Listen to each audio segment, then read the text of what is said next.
And it came to pass after these things, that God did tempt Abraham, and said unto him, Abraham, and he said, Behold, here I am.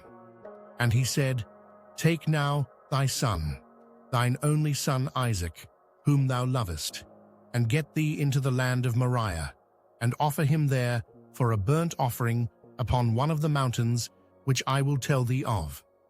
And Abraham rose up early in the morning, and saddled his ass, and took 2 of his young men with him, and Isaac his son, and clave the wood for the burnt offering, and rose up, and went unto the place of which God had told him. Then on the 3rd day Abraham lifted up his eyes, and saw the place afar off.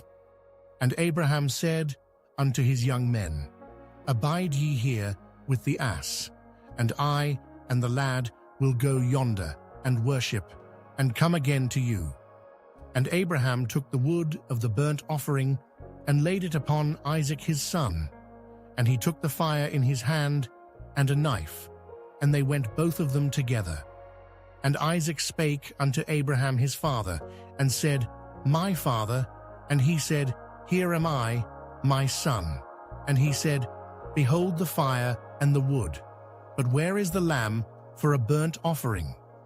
And Abraham said, My son, God will provide himself a lamb for a burnt offering. So they went both of them together. And they came to the place which God had told him of. And Abraham built an altar there, and laid the wood in order, and bound Isaac his son, and laid him on the altar upon the wood. And Abraham stretched forth his hand, and took the knife to slay his son. And the angel of the Lord called unto him out of heaven, and said, Abraham, Abraham. And he said, Here am I. And he said, Lay not thine hand upon the lad, neither do thou anything unto him.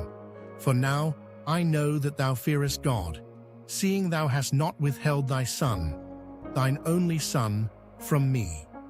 And Abraham lifted up his eyes, and looked, and behold behind him a ram caught in a thicket by his horns.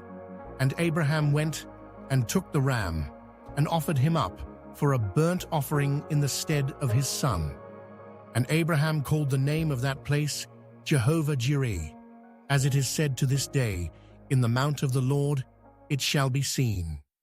And the angel of the Lord called unto Abraham out of heaven the 2nd time, and said, By myself have I sworn, saith the Lord, for because thou hast done this thing, and hast not withheld thy son, thine only son, that in blessing I will bless thee, and in multiplying I will multiply thy seed as the stars of the heaven, and as the sand which is upon the sea shore, and thy seed shall possess the gate of his enemies. And in thy seed shall all the nations of the earth be blessed, because thou hast obeyed my voice. So Abraham returned unto his young men, and they rose up and went together to Beersheba, and Abraham dwelt at Beersheba. And it came to pass after these things, that it was told Abraham, saying, Behold, Milcah, she hath also borne children unto thy brother Nahor, Huz his firstborn, and Buz his brother, and Kemuel the father of Aram, and Chesed, and Hazo, and Pildash, and Jidlaph, and Bethuel. And Bethuel begat Rebekah. These 8 Milcah did bear to Nahor, Abraham's brother. And his concubine, whose name was Rumah, she bare also Tabah, and Gaham, and Thahash, and Maachah.